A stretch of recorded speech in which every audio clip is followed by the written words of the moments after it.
homem. O campo em si, ele não possui nenhuma utilidade. Não tem nenhuma utilidade de exterminar aquelas pessoas. É melhor, se por uma visão mais pragmática e cínica, escravizá-las. Né?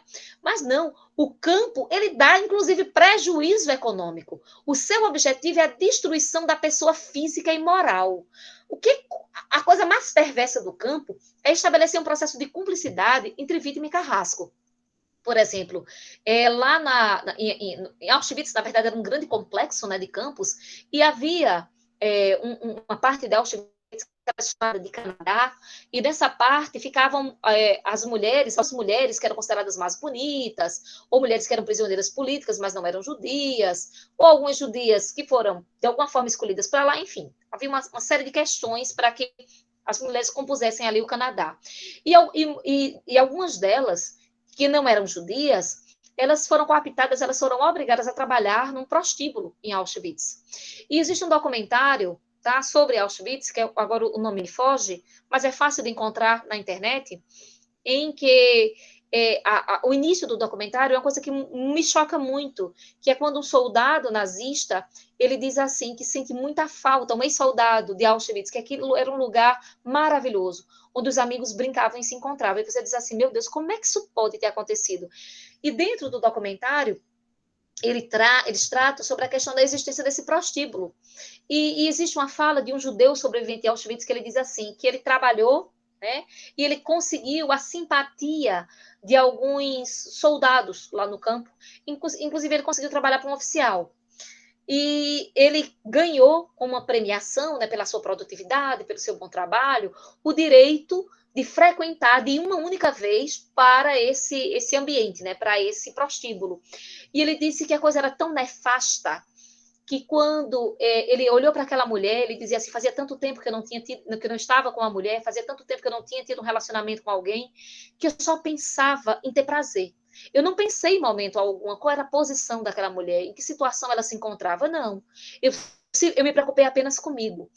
Existe um documentário novo agora, que está na Netflix, que é um documentário que fala sobre a Anne Frank, é um documentário recente, exibido no Brasil, né, de forma recente, em que eu estava assistindo essa semana e tem uma fala muito dolorosa de uma mulher, de uma sobrevivente, ela dizendo o seguinte, que num campo você roubar um pedaço de pão daquele que vai morrer antes de você não é crime. E que você, para sobreviver, você aprende a isso. Então, você aprende a levar vantagem em cima das pessoas, mas naquele momento aquilo não é crime. Ou seja, é uma flexibilização total e completa sobre aquilo que é moral. É uma flexibilização total e completa, a ponto de você verificar aquele que vai ser assassinado amanhã, cavar a cova daqueles que são enterrados hoje. Né? Então, quando você percebe, por exemplo, quando a Hannah Arendt denuncia que a polícia judaica, que controlava os guetos, que controlavam muitas vezes o campo, tá? Elas controlavam, inclusive, com ferocidade enorme, com um processo de lealdade enorme em relação ao seu trabalho, onde ela vai colocar.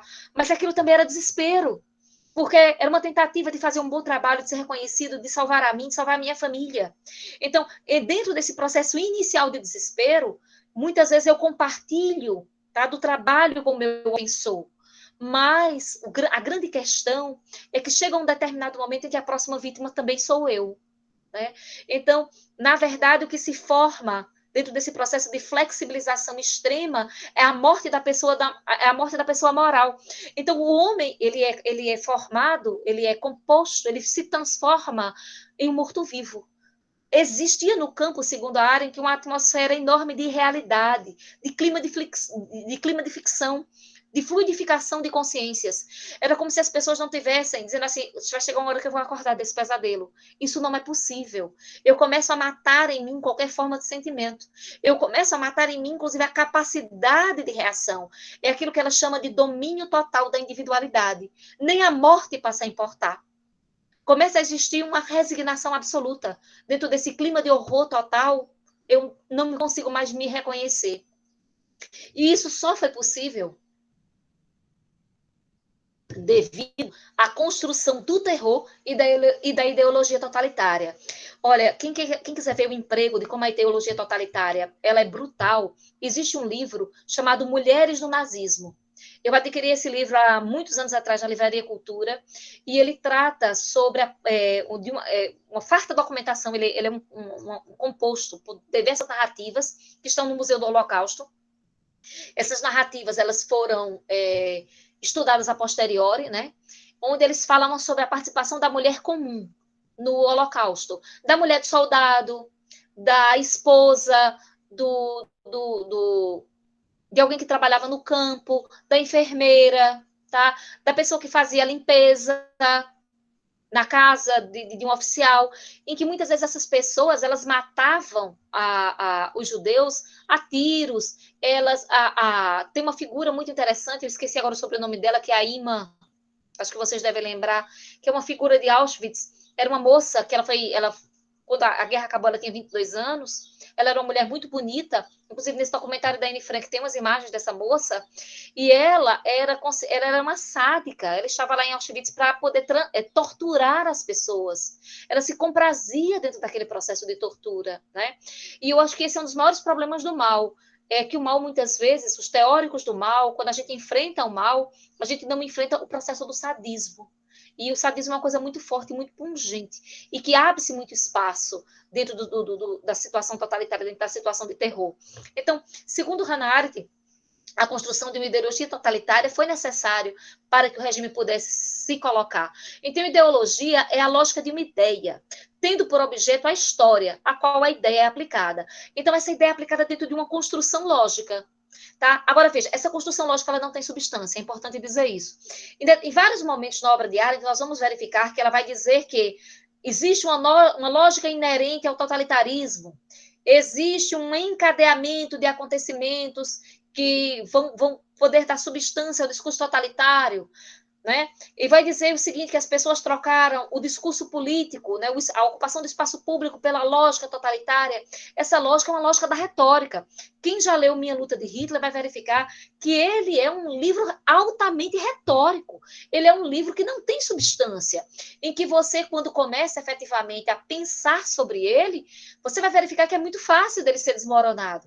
Então, a ideologia do terror, ela odeia professores, a ideologia do terror, ela odeia contradições, a ideologia do terror, ela odeia as pessoas que efetivamente nos colocam para pensar, porque ela não se sustenta perante a crítica e perante o pensar.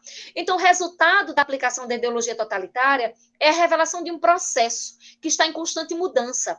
Para que o totalitarismo, ele, de fato, exista, é preciso que ele crie um núcleo fomentador e alimentador das crises, de crises. Ele precisa viver em crises, tá? Ele precisa sempre alimentar as massas, porque é só o movimento das massas que dá sustentação a esse tipo de regime.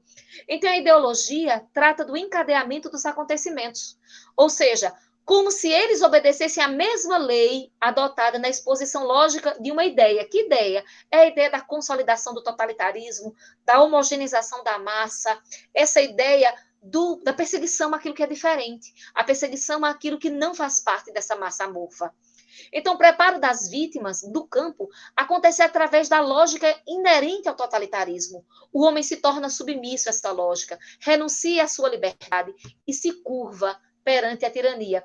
É por isso, por exemplo, que o conceito de responsabilidade ele é tão importante de ser debatido, de ser incutido, de ser discutido dentro da filosofia política.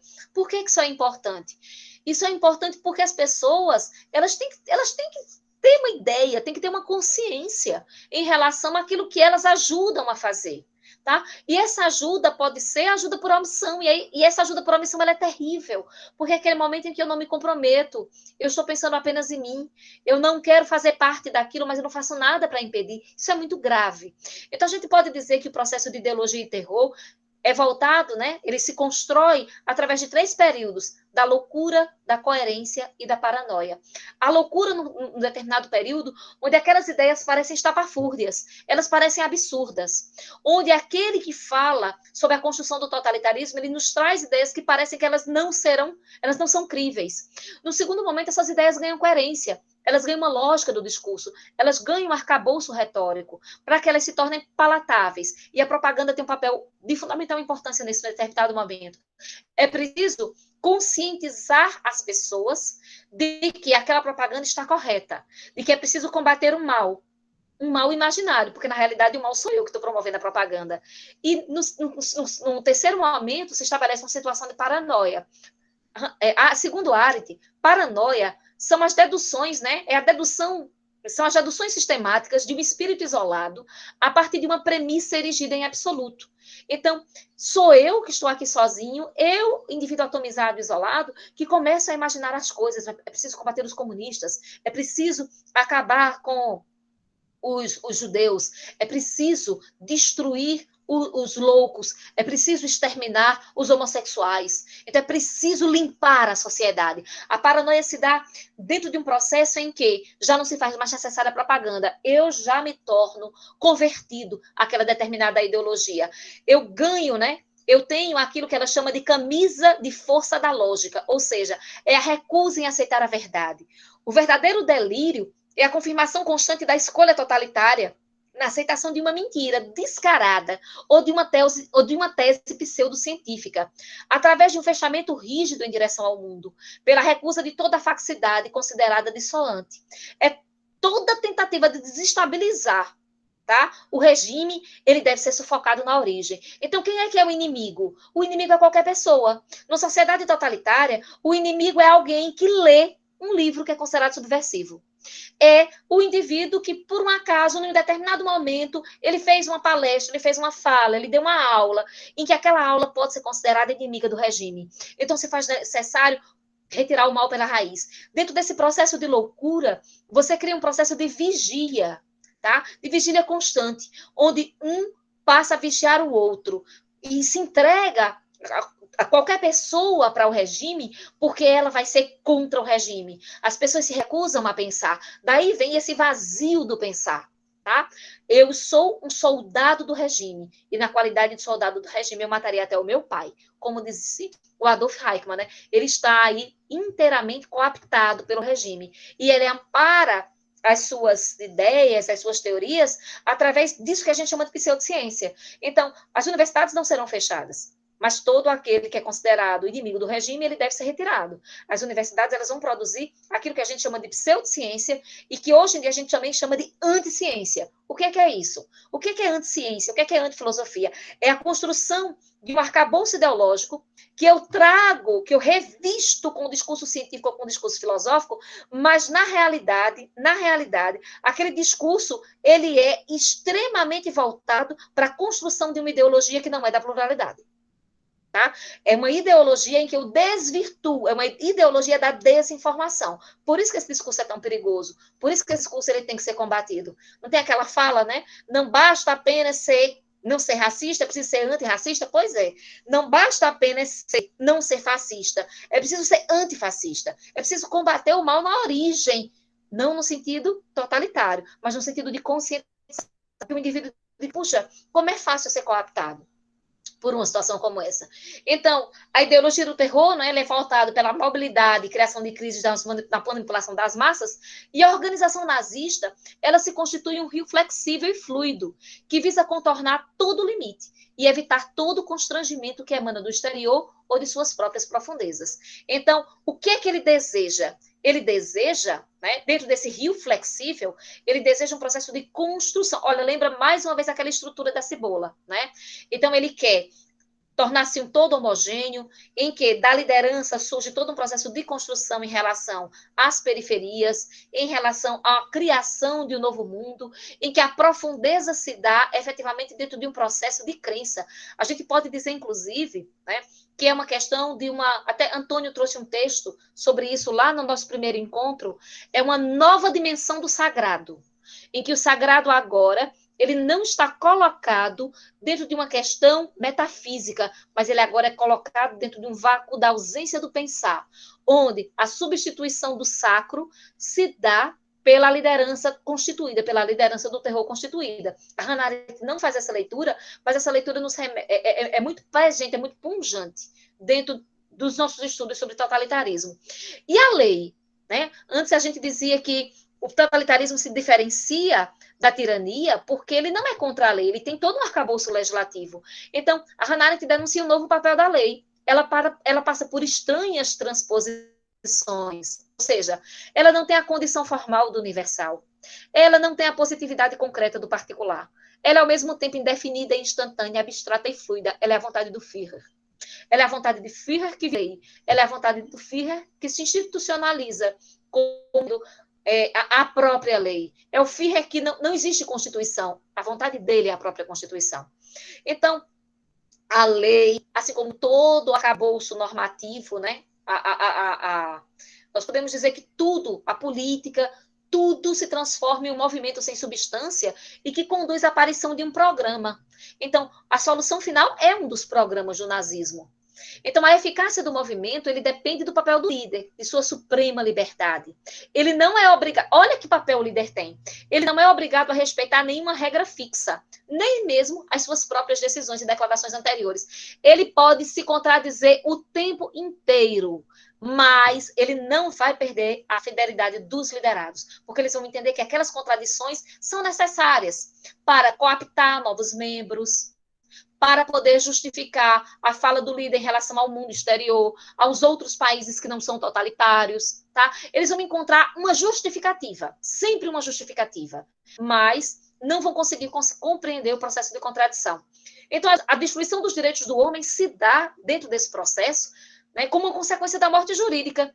E essa morte jurídica é a condição primordial para que exista o domínio. Então, os apátridas, né, é o ponto mais extremo da morte jurídica. Então, tudo isso só pode acontecer ideologia por conta da propaganda, que é outra face do terror. Mas é interessante recobrar que a propaganda só existe no princípio. Quando o terror se consolida, a propaganda vira doutrinação. Essa doutrinação é feita por quem? Ela é feita por todos os aparelhos de ideologia, né, existentes dentro da sociedade totalitária. Então, vai ser a família, vai ser a igreja, as sociedades, as sociedades civis, de uma forma geral, os clubes, que vão ser reprodutores dessa ideologia. Então, dentro dessa ideologia, né, a violência, por exemplo, ela é algo que não é recriminável, ela não existe recriminação. O papel da violência, dentro da ideologia do terror, inicialmente ela é utilizada para assustar o povo e depois ela passa da realidade, as mentiras ideológicas utilitárias. Ou seja, a violência é possível de ser feita, a morte pode ser feita. Nas origens do totalitarismo, inclusive, a Hannah Arendt deixa muito claro que mesmo dentro da estrutura da SA, da SS, existiam diferentes níveis hierárquicos e que cada nível hierárquico via o nível hierárquico anterior ou superior com extrema desconfiança, onde não existia um processo de trabalho conjunto, tá? O trabalho ele era compartimentado para exatamente gerar esse processo de insegurança, onde a paranoia ela conseguisse encontrar um processo de se implantar. Então, em um segundo momento, a propaganda ela vai servir para enfrentar o mundo não totalitário. Essa é outra característica da propaganda. Objetivando a organização, ou seja, a organização para Arendt é definida como acúmulo de força sem as posses do meio da violência. Então, quem é que não lembra da Olimpíada, que foi realizada por Adolf Hitler? Se não me falha a memória, eu não me lembro se foi em 34 ou se foi em 36, né? Em que ele mostra ali a grande Alemanha para o mundo, onde ele diz, não, o regime o totalitarismo, né, um processo de extermínio, isso nunca aconteceu. O que acontece é uma luta contra os inimigos do Estado, o que acontece, então, cria-se toda uma argumentação para que o mundo não consiga, de fato, enxergar aquilo que está acontecendo dentro do sistema. Então, a propaganda é utilizada para manipular as massas, pois essas não acreditam na realidade somente na coerência do sistema que os fatos totalitários são inventados. Cria-se um mundo fictício que compete com o mundo real. Essa ficção é lógica, coerente e organizada. Então, a propaganda, ela cria exatamente esse arcabouço de construção desse mundo paralelo, tá? Em que qualquer coisa que você diga que vá remeter a qualquer tipo de crítica ao sistema, lhe caracteriza logo como inimigo. Então, a principal característica do homem de massa é o seu isolamento, né? A gente já disse. E a falta de relações sociais normais. O homem de massa não tem raízes, é supérfluo, não pertence ao mundo. O totalitarismo é um mundo invertido, que destrói toda a ação, monopolizando o poder e buscando transformar a natureza humana. Ou seja, há um processo de inversão de valores no universo totalitário, em que os conceitos de mal e bem são muito complicados de serem aplicados. Qual é o parâmetro que você vai utilizar? Né? Dentro de uma sociedade não totalitária, nós costumamos dizer que fazer o mal acontece quando eu causo mal a outrem, ou a mim mesmo. Então, mas quem é o outrem? Quem é o outrem está dentro da pluralidade, do respeito à individualidade, do respeito às subjetividades. Isso não existe no totalitarismo. No totalitarismo o que existe é o Estado, e o processo de construção do Estado, e o fato de eu pertencer a uma massa amorfa que esteja dentro desse Estado. Então, o mal ele é visto como normal. O mal, para Arendt, é o não exercício da liberdade. Ele se origina da omissão. Da omissão de quê? De não ser livre. Né? E aí a gente passa para a construção, né, do arcabouço teórico que vai dar origem ao Eichmann em Jerusalém. A Hannah Arendt, quando o Eichmann ele é preso dentro de condições extremamente complicadas, porque a Argentina ela abrigou o Eichmann sem saber, a soberania da Argentina foi violada, ele foi sequestrado e foi levado a Israel para julgamento. E o livro da Hannah Arendt ele vai ser polêmico por alguns motivos, né? 3 motivos principais eles podem ser elencados. O primeiro motivo é a denúncia da cooperação das organizações judaicas com o nazismo. O segundo motivo é a imagem do Adolf Eichmann. Como é que ela visualiza o Adolf Eichmann? E o terceiro motivo, tá, é a questão da crítica do processo em si, onde ela vai dizer que o processo se converteu em espetáculo.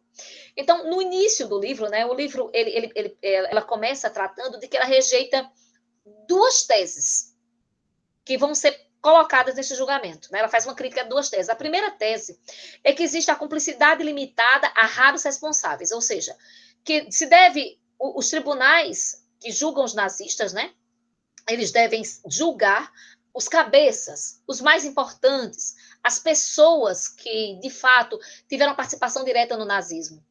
E a segunda tese era a tese de que a culpabilidade deveria ser coletiva, todos os alemães, porque uma curiosidade muito interessante em relação ao nazismo, que a gente não vai encontrar tanto no stalinismo, é que o nazismo ele tem uma quantidade de documentos impressionante sobre tudo aquilo que eles fizeram, onde eles fizeram, tá? Então, eles têm um detalhamento extraordinário em relação a isso. Então, ela vai dizer, olha, a culpabilidade não pode ser dada a raros responsáveis, porque muita gente participou e muita gente saiu ilesa. Nem a culpabilidade pode ser coletiva, porque não tem como você punir todo mundo. Então, o conceito que a Hannah Arendt quer trabalhar e que ela coloca, né, como necessário é a questão da responsabilidade. Exatamente só pode existir responsabilidade a partir do momento em que a gente consegue compreender qual é a participação que cada indivíduo tem dentro desse processo. Daí a necessidade do pensar.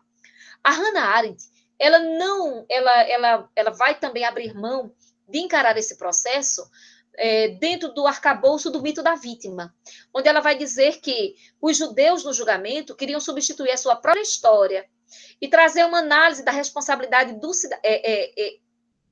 eles queriam, né, julgar o Eichmann dentro de um processo de revolta. E ela vai dizer, olha, não é isso. O julgamento do Adolf Eichmann, inicialmente, ele não deveria nem ter sido feito em Jerusalém. Ele deveria ser feito no Tribunal Penal Internacional, tá? Com as regras do Tribunal Penal Internacional. E esse julgamento deveria conduzir a uma análise da responsabilidade do cidadão. Quem foi o cidadão comum? Porque Adolf Eichmann era um cidadão comum. Para que, nunca mais no futuro, para prevenir novas formas de totalitarismo. Ele não era um membro importante da SS. Ele não tinha um cargo importante, mas o cargo dele era estratégico. Inclusive, ela o coloca de forma muito acertada, né, como sendo uma peça de uma engrenagem. Mas ele é uma peça fundamental na engrenagem. Ele é aquela peça que determina os processos de deportação para o leste europeu, para os campos de trabalho e de extermínio, principalmente para os campos de extermínio. Né? E as falas dele são falas que mostram, de uma forma muito escancarada, o quanto é que a população alemã ela terminou, ela se imbricou dentro do processo de movimento de massa e de construção do nazismo, né? Então, ela vai dizer que existem implicações morais no Eichmann em Jerusalém. Ou seja, se faz necessário uma cura a posteriori, se faz necessário curar-se daquele processo. Inclusive, tem uma fala do documentário sobre Anne Frank, em que uma senhora diz assim, a minha maior vingança contra o nazismo foi o fato de eu ter tido filhos e netos. A minha prole continua. Esse é a minha grande vitória. E o lançamento de uma nova moral política, onde a gente agora pode dizer se faz necessário que eu me responsabilize pelo indivíduo que eu elegi, por aquilo que ele está fazendo, pela minha fala ou pela minha ausência de fala. Então, as 3 questões principais que compõem o Eichmann em Jerusalém, o Eichmann como internacional, as notas sobre os conselhos judeus e seu papel na solução final, e a condução dos processos e das questões jurídicas. Então, a Hannah Arendt critica bastante o processo como espetáculo, né? Nós já colocamos isso, inclusive ela faz uma analogia muito grande dele como um teatro. Então, ela acredita que um julgamento ele deve apenas se realizar dentro dos limites da justiça. Dentro do aspecto jurídico, ela questiona qual é a responsabilidade do cidadão pelos atos cometidos nos quadros da licitude de um Estado soberano e reconhecido pelos demais. Porque todos os atos provocados ou feitos pelo Adolf Eichmann, que ele dizia que ele só obedecia à lei, ele obedecia a parâmetros jurídicos. Outra questão, julgar, condenar, absolver alguém em nome de que parâmetros? Quais são os parâmetros que pode se utilizar? Inclusive, ela vai dizer que existem crimes para os quais não existe pena, nem existe perdão. O julgamento ficou aberto, o julgamento do Adolf Eichmann não respondeu essas questões.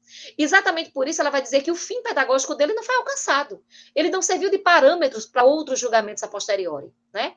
Então, ela questiona, não é possível se compreender agora o que passou, notadamente à luz da história? Então, os juízes se recusaram a contar a história quando omitiram as questões sobre a colaboração das vítimas e sobre a resistência. Então, ela vai fazer uma crítica direta à condução do processo do Eichmann, né? O processo foi mal conduzido. A situação de vingança, ela se sobrepôs efetivamente a fazer justiça. Então, ela vai dizer, olha, que não se pode julgar todo o totalitarismo por um homem. Eichmann era um homem normal. Inclusive, teve algumas traduções diziam padre, outras diziam pastor, dizia que ele tinha ideias positivas. Mas nem por isso ele deixou de ser instrumento para a destruição de milhões. Para ele, tudo o que ele fez foi perfeitamente legal e estava de acordo com o Estado totalitário. Ele não podia ser responsabilizado, porque ele estava agindo de acordo com a vontade do líder. Então, não há pena compatível para Eichmann. A questão dele, o julgamento dele, ultrapassa a questão da responsabilidade individual. E o ponto central da questão da banalidade do mal, que não tem conceito, é que Eichmann não era um demônio. Né? Muita gente esperava que ele fosse um monstro. Quando ele chegou ali, enclausurado, dentro daquela cabine de vidro, as pessoas imaginavam julgar um monstro. Não havia um monstro, havia um comum. Quem é Eichmann? Era um funcionário público organizado, regular, eficiente. Era um homem normal e medíocre, adaptado ao seu trabalho, adaptado à sua realidade. Sua função final era completamente normal. Mas qual é a imagem do Eichmann que a Hannah Arendt quer pegar? Porque hoje, né, existem algumas biografias, inclusive filmes sobre o Eichmann, que dizem assim, que ele não era tão medíocre assim, que ele não era tão ausente de ideologia assim, né? Hoje existe um processo de contradição à fala da Hannah Arendt, mas o Adolf Eichmann que ela está julgando é aquele indivíduo que está ali no julgamento. Ela não está julgando a biografia do homem. Inclusive, ela vai dizer que ele era vaidoso, exibicionista, cheio de clichês pretensiosos, era ao mesmo tempo ridículo e ordinário. Era um assassino de massa e ao mesmo tempo um homem de família. Eichmann não era um monstro, mas seus atos foram monstruosos. Sua personalidade era extraordinariamente superficial. Ele representava o não pensar.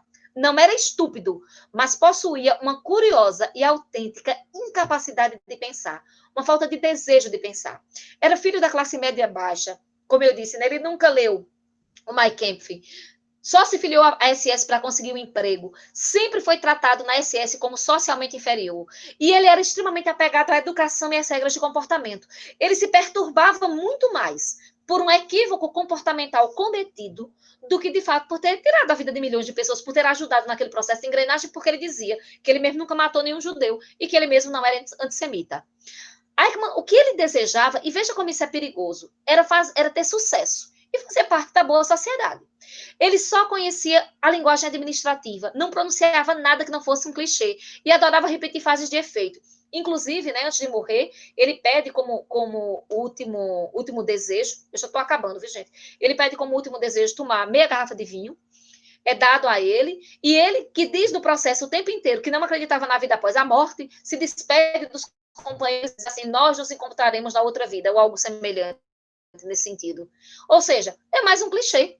Como é que eu não acredito em outra vida e eu me despeço? Exatamente com a frase de efeito. Então, isso é muito comum dentro da fala dele. Então, ele tornou-se o meio ideal para guardar regras de linguagem, que constituíam mentiras sobre a realidade. Então, o totalitarismo, ele utiliza a linguagem para mistificar, para criar e manter o afastamento da realidade. Ela é criada não apenas para a polícia, ela é imposta a todos. Então, se cria uma linguagem, uma comunicação própria, dotada exatamente de poder fomentar essa incapacidade de pensar. Então, a incapacidade de pensar, ela é acompanhada, ela está ali junta com a incapacidade de se comunicar. Então, as características da banalidade do mal, veja, em momento algum, Arendt, ele cria o conceito de banalidade do mal, ele fala dele o tempo inteiro. Mas ela nos dá noções das suas características, que são a inconsciência, tá? As pessoas não pensam, o afastamento da realidade e a obediência. Então, Eichmann se considerava um idealista. E ele dizia que no seu trabalho, né, da qualidade de funcionário público eficiente, ele jamais poderia permitir que as suas emoções e seus sentimentos pessoais interferissem em seus atos. Tá? É exatamente por isso que existe aquela metáfora de Pôncio Pilatos. Né? Ele lavou as mãos, ele vai dizer, estou livre de qualquer culpa. Para Arendt, havia muito as Eichmanns, ou Eichmanns. A maioria não era nem perversa nem sádica, mas normal, originando um novo tipo de criminoso, aquele que comete seus crimes sob circunstâncias tais que se torna quase impossível para ele saber ou sentir-se estar agindo no mal. E aí ela cria o paradigma do homem de massa, que é o animal laborans. Ele tem uma vida social gregária, perde todo o seu lugar de pertinência no mundo, confunde vida privada e vida política, até o ponto que ele não só deseja, mas ele colabora com acabar com o espaço público. O totalitarismo, ele traz a relativização dos valores humanos na questão da superfluidade do homem, né? Ele não é mais um fim em si mesmo. Ele passa a ser agente e vítima desse mal banal. O mal banal não é uma espécie de maldade patológica ou uma convicção de um agente. É a normalidade, é a ausência do pensar. Arendt não elaborou exatamente um conceito, mas ela conclui sobre a falta de profundidade e a ausência de enraizamento e das razões do indivíduo Eichmann ao se recusar o caráter radical do mal. O homem é mau porque pode escolher o mal dentro de um conceito de liberdade.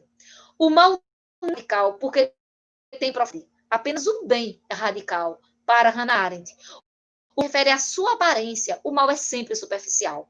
A questão do mal não é assim uma questão ontológica, uma vez que não se apreende uma essência do mal, mas uma questão ética e política sobre o mal, exatamente dentro do contexto político que ele é tratado. O mal surge em Kant, quando o homem deixa de ser um fim em si mesmo.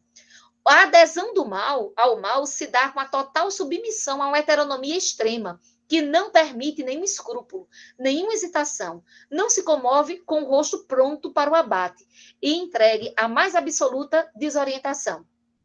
O mal está no clichê, nas frases prontas, com códigos de expressões padronizados e convencionais, que serve para proteger o indivíduo da realidade, levando a viver e agir no mundo totalmente irreal. A partir dessa falsa realidade, né, dessa irrealidade, o homem se adapta à necessidade e os indivíduos fogem ainda mais da realidade. Os homens se habituam à obediência às regras sem nenhuma análise do conteúdo. Conclui-se que a banalidade do mal decorre de 3 polos essenciais: a necessidade, a irrealidade e a ausência de pensamento. Bem, gente, terminei aqui, né? Me doei aí pelo tempo, a minha exposição, e aí eu passo a palavra para vocês, para que vocês possam fazer as suas considerações.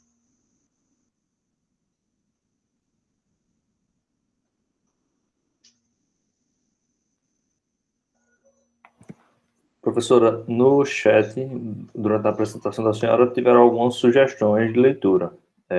Thaís sugeriu O que é Política, de Arendt, O Anjo da História, de Benjamin, Antônio, Os Escritos Judaicos, quando ela fala do antissemitismo, né, Antônio? E Eduardo Morello, um livro chamado Compreensão, Formação, Exílio e Totalitarismo, sobre os pais de família como o Eichmann, que participaram e apoiaram o movimento totalitário. No fim também está aí... Exatamente esse texto que eu estou em busca. Pois é, ele deixou a referência aqui nos comentários. E Thaís também recomendou The Handmaid's Tale com a questão da criação das sociedades de vigias. Isso, muito boa sugestão, excelente. A apresentação da senhora, particularmente, me lembrou alguns pontos que eu estava vendo recentemente. Primeiro, na construção do inimigo objetivo, a questão do inimigo com vontade de exterminar o povo alemão, foi isso que contribuiu na formação da paranoia, da propaganda nazista, é o que eu estava vendo no livro agora mesmo, estava lendo ele, que todas as propagandas, posters e tal, colocava o judaísmo internacional, né, que é fruto, que é, na verdade, influenciador do antissemitismo moderno, como uma vontade de exterminar os alemães e tal, e eles criam até figuras judaicas, como não existia fortes exemplos, eles criavam imagens de judeus localizados que tinham esses projetos, tinham livros e tal, e bombardeavam a imprensa com isso aí. É interessante essa construção da imagem do judeu como genocida, ou como pretensioso genocida. Além disso, eu vi aqui uma interpretação no livro de Celso Laffer sobre a banalidade do mal, que eu não sei em que pé ela está em que interpreta as obras e os conceitos. Mas eu vou ler aqui como é que ele fala sobre a questão da banalidade do mal e o mal radical em Kant. É uma interpretação de Richard Bernstein. Ele diz que ele analisa os dois termos não como incompatíveis, mas complementares. Ele diz que o mal é radical na perspectiva de suas vítimas que padeceram no Holocausto a pena sem culpa de sua descartabilidade. E o mal é banal na análise da perspectiva de seus agentes perpetradores, que, como é o caso de Eichmann, pela mediocridade da incapacidade de pensar e julgar, levaram adiante, sem maiores dilemas, os atos que tornaram seus seres supérfluos e descartáveis. Então ele faz meio que essa aliança entre os dois termos. Seria aplicável isso aí? Seria completamente aplicável, João. Inclusive, o comentário é um comentário extremamente pertinente, né? Eu acho que fica capenga a leitura da... Por isso que eu fui para as origens do totalitarismo, eu acho que fica muito capenga a leitura do Eichmann sem as origens. Porque é preciso compreender como é que essa estrutura funcionou, para que a gente consiga compreender como é que esse homem de massa, ele aparece. Eu acho que se faz necessário a gente conseguir, de fato, entender quem é esse indivíduo, até para entender as críticas posteriores a Hannah Arendt. Hoje, a Hannah Arendt está sendo extremamente criticada em relação à visão que ela apresenta. Na época, ela já o foi, né? Na época, inclusive, ela tentou... ela sofreu com essas críticas. Inicialmente, ela não conseguia entender como é que parte delas ela já trazia anteriormente nas origens do totalitarismo, e o totalitarismo, as origens do totalitarismo foi tão aceito, tão bem aceito, e não havia mais essa compreensão, não havia essa compreensão quando ela lançou o Eichmann. Mas hoje em dia a visão de Arendt ela está sendo revista novamente, mas é importante que a gente saiba que ela trabalhou com os elementos que ela tinha naquela determinada época, com os elementos que chegaram até ela. Então, a visão do homem judeu, a visão dessa participação judaica, tá? Hoje está tentando ser desconstruída, mas sempre é algo para a gente pensar. E é sempre importante que a gente pense como é que essa estrutura totalitária aconteceu, como é que isso se deu, sabe? E por que é importante? Isso é importante porque é difícil que a história volte com todos os elementos que aconteceram no passado. Mas ela pode acontecer novamente com outros elementos. A criação de um vocabulário próprio, né, para compreender o totalitarismo, em Arendt, eu acho que ela serve muito para que a gente consiga compreender os pensamentos de extrema-direita hoje. Tá? E algumas propostas que eu não posso chamar de extrema-esquerda, mas propostas que sejam também com viés totalitário muito forte, porque, particularmente, eu tenho muita dificuldade de compreender a China, por exemplo, como fazendo parte como sendo uma sociedade de esquerda. Eu tenho muita dificuldade de compreender isso. Eu acho que eles criaram uma forma política e econômica completamente nova, um capitalismo de Estado. Para mim, é um capitalismo de Estado. Né? É importante que a gente estabeleça terminologias próprias. É por isso, por exemplo, que eu não gosto da utilização do termo comunismo, a não ser que você trabalhe dentro de uma perspectiva marxista. Por quê? Porque é uma experiência que nunca aconteceu. Comunismo se equivale à questão da ideologia de gênero, que é uma expressão pejorativa com o objetivo de desinformar as lutas sobre gênero. Né? Eu acho que elas se equivalem, mais ou menos, dentro de um processo de desinformação. E a criação de categorias que são, de fato, aplicáveis conceitualmente a outras realidades, elas devem ser sempre muito bem pensadas. Remeter ao autor, e ontem, no passado, foi o judeu. Quem serão os outros povos no futuro? Será que outros povos não podem acontecer? Ontem eu assisti um filme que me chamou muito a atenção, que é um filme chamado Adu, se não me falha a memória. É um filme sobre refugiados. É uma produção espanhola, que está numa plataforma de streaming, que vale a pena a gente assistir. E que a situação da criança refugiada. E a gente fica pensando, afinal de contas, na qualidade de ser humano, na qualidade de partícipe do mundo, na qualidade de cidadão, o que o mundo está fazendo para inibir esse tipo de situação? Se antes eram os judeus os perseguidos, os apátridas, os mortos, as pessoas desimportantes, hoje, quem são essas pessoas? E a gente consegue perceber que essas pessoas continuam existindo. Então, essa categorização, eu acho que ela é muito importante nesse sentido. E compreender o que os judeus fizeram, o papel que cada um teve dentro desse processo é de fundamental importância para que a gente possa colaborar com a nossa reflexão. Eu não sei se eu te respondi efetivamente, porque não foi um questionamento, né? Foi uma colaboração, mas essa reflexão de Arendt eu acho muito pertinente, a gente se apropriar desse vocabulário arendtiano para que a gente consiga compreender a nossa realidade de hoje como uma necessidade.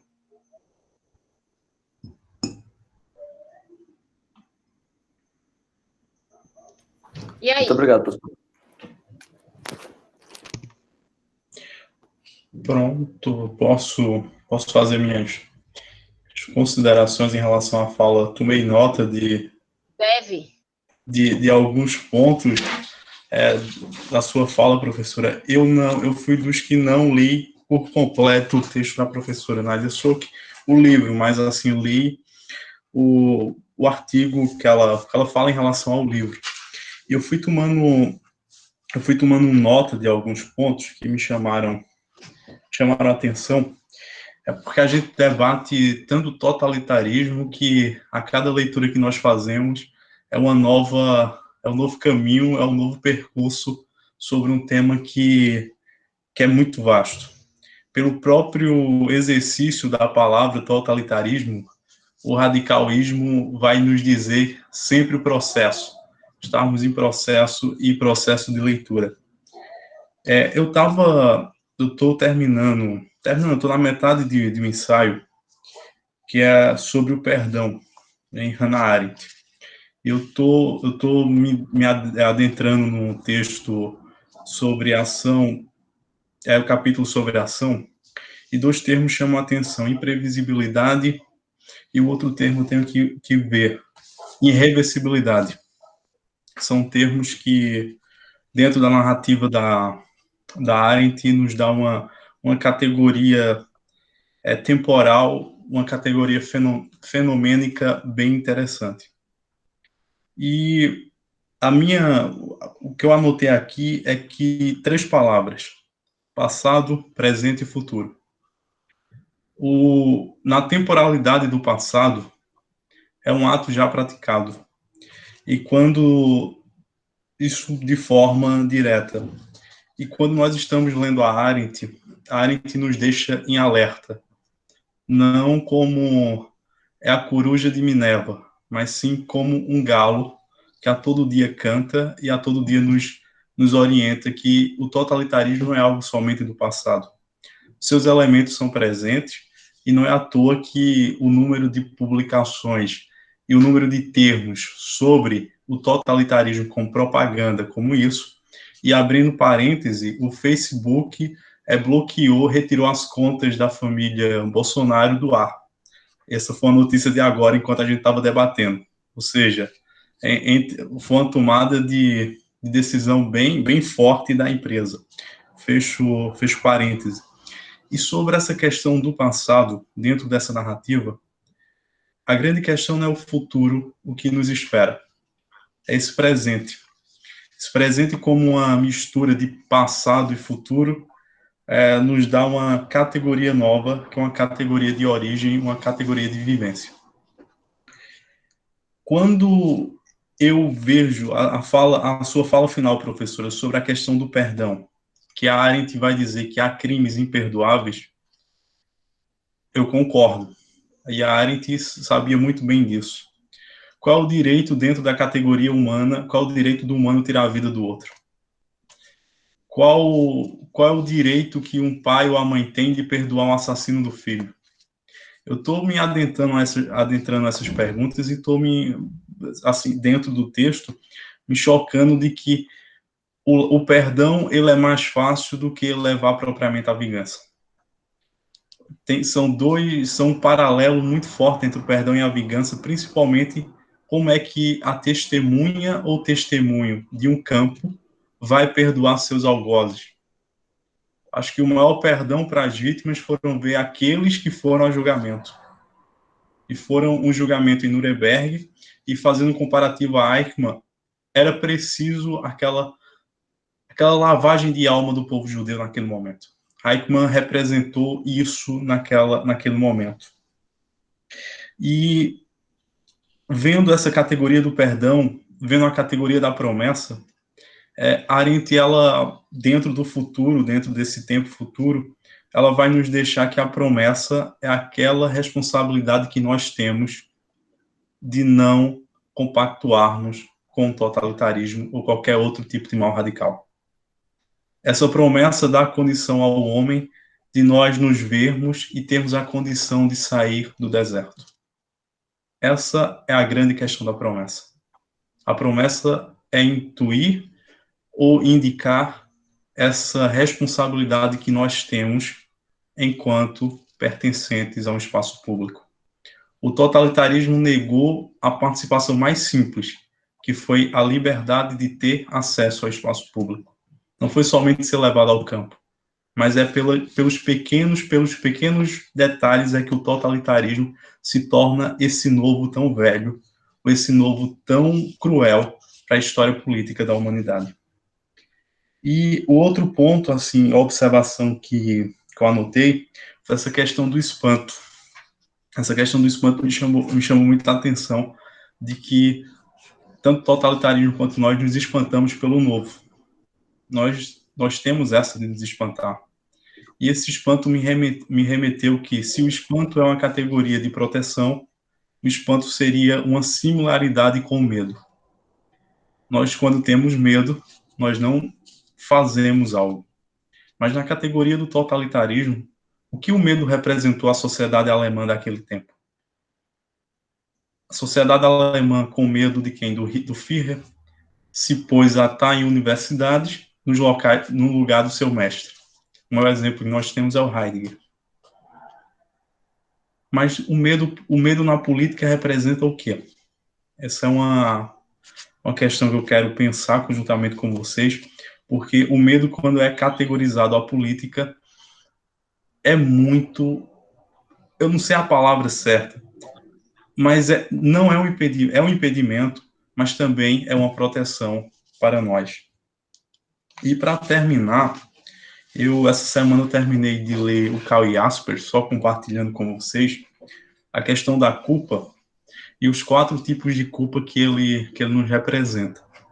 Mas eu acho, para mim, o que me chamou a atenção em relação à culpa não foi o termo medo, não foi o termo totalitarismo, mas o que me chamou a atenção lendo o Jaspers foi um conceito chamado silêncio.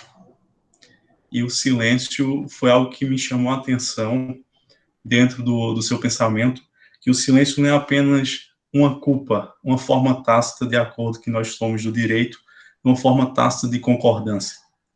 Mas o silêncio representou a perspectiva do não pensar, a perspectiva do não agir e a perspectiva de não compreender o outro. O conceito do silêncio representa outra voz, a voz de uma passividade denominada de não agir politicamente. E o silêncio que Jaspers vai dizer é pior após o totalitarismo. a eximição de responsabilidade. Quando, dentro do contexto atual, quando alguém vai comentar alguma notícia, todos somos comentadores, todos querem ser comentadores, mas pela responsabilidade, ninguém quer. E o silêncio representa isso. O silêncio representa, é algo invisível, é algo não é tangível, mas o silêncio representa a negação da política. E o silêncio, para mim, lendo Jaspers, representa essa manifestação de negar a política, de negar o outro. Eu termino minhas considerações. Muito obrigado, professora, pela sua fala. Agradeço demais. Ô, Antônio, eu que agradeço as considerações, as contribuições, né? O amadurecimento das tuas questões, né? Eu li há um tempo atrás um livro de memórias, na verdade. Ele não é um livro de filosofia, é um livro chamado O Homem que Venceu Auschwitz. Na verdade, ele não venceu Auschwitz. A história é a seguinte, a história é de um camarada que ele não tinha nada melhor para fazer, ele era inglês, podre de rico, e ele achou que ele deveria lutar na Segunda Guerra Mundial. E ele se voluntariou. Não foi por ideologia, não foi porque ele queria o bem do mundo, foi porque ele não tinha nada para fazer, porque ele estava entediado. Essa é a situação. E esse camarada, ele vai lutar no front da África, na África do Sul, na verdade, ele foi. E na África do Sul, ele salvou a vida de um oficial. Então, por conta disso, ele ganhou como prêmio não a exclusão da guerra, não poder mais participar na guerra. E ele passou 2 anos lá no continente africano, bebendo e namorando. E esse cara, ele percebeu a contradição da vida dele em relação à vida das pessoas que estavam morrendo na guerra. E ele considerou que se fazia necessário tomar uma providência em relação à sua própria vida, dar um sentido existencial. E para dar um sentido existencial, ele resolveu lutar na guerra. E ele vai e novamente se voluntaria e ele vai lutar exatamente no fronte europeu. E ele vai lutar exatamente na fronteira ali do leste europeu, né, na região ali do leste europeu. Bem, o fato é que ele é capturado e ele vai para Auschwitz. E ele fica exatamente na parte relativa aos prisioneiros políticos, aos prisioneiros de guerra, aqueles que não seriam executados, mas que teriam que trabalhar forçadamente. Então, ele trabalhou de forma forçada durante 8 meses, se não me falha a memória. E ele conta que havia um prisioneiro em que eles tinham o mesmo tipo físico, e ele tinha muita vontade de conhecer o Auschwitz do extermínio. O que foi que eles fizeram? Eles estavam construindo um canal, na qual eles estavam responsáveis pelo serviço de eletrificação, e ele trocou de roupa com o camarada durante 2 dias. E durante 2 dias, ele viveu como um prisioneiro judeu. Ele se alimentou como um prisioneiro judeu, ele apanhou como um prisioneiro judeu, ele viveu todos aqueles horrores. E só 2 dias. Depois ele retorna para o seu acampamento, para a sua condição de campo, melhor dizendo, e ele resolve não mais retornar. A grande questão é que ele se afeiçoou àquele prisioneiro judeu. E ele resolveu ajudar aquele camarada. Ele descobriu que o prisioneiro judeu tinha família que tinha sido exilada na Inglaterra. E essa família, e ele disse assim, eu queria fazer alguma coisa por você. Eu vou chegar lá no perdão. E ele disse, o prisioneiro disse, então consiga para mim cigarros. Você tem acesso a cartas, escreva para minha família que eles vão mandar cigarros. E o cigarro vai garantir a minha vida. Ele manda as cartas. Ele disse que um tempo depois chegaram os maços de cigarro. E ele conseguiu entregar esses cigarros, porque esse prisioneiro judeu estava na mesma obra que ele, entregar aos poucos esses maços de cigarro. Bem, a última notícia que ele teve desse prisioneiro foi que ele tinha marchado na Marcha da Morte. Tocaram as suas vidas. E ele faz uma denúncia, ele diz que nos anos subsequentes, ao fim da Segunda Guerra, ninguém queria mais falar em campo. Ninguém queria falar em extermínio. Eles haviam uma espécie de uma cumplicidade internacional para ninguém tocar naqueles assuntos. Passado aqueles horrores, era como se o mundo quisesse se livrar deles pelo esquecimento. Anos depois, muitos anos depois, ele foi procurado por um cineasta americano chamado Steven Spielberg, que queria fazer um documentário sobre Auschwitz. E ele contou a história dele. E ele disse, eu queria lhe introduzir mais. Eu cheguei ao Senhor porque um judeu conseguiu se salvar e ele chegou nos Estados Unidos. E ele é uma pessoa que trabalha na indústria cinematográfica. E ele se lembrou do Senhor. Era o judeu que tinha marchado na Marcha da Morte. Esse cara fez uma coisa extraordinária. Eles conseguiram restabelecer contato.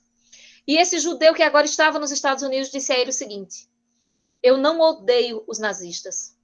Eu não os odeio mais. O que eles fizeram é imperdoável.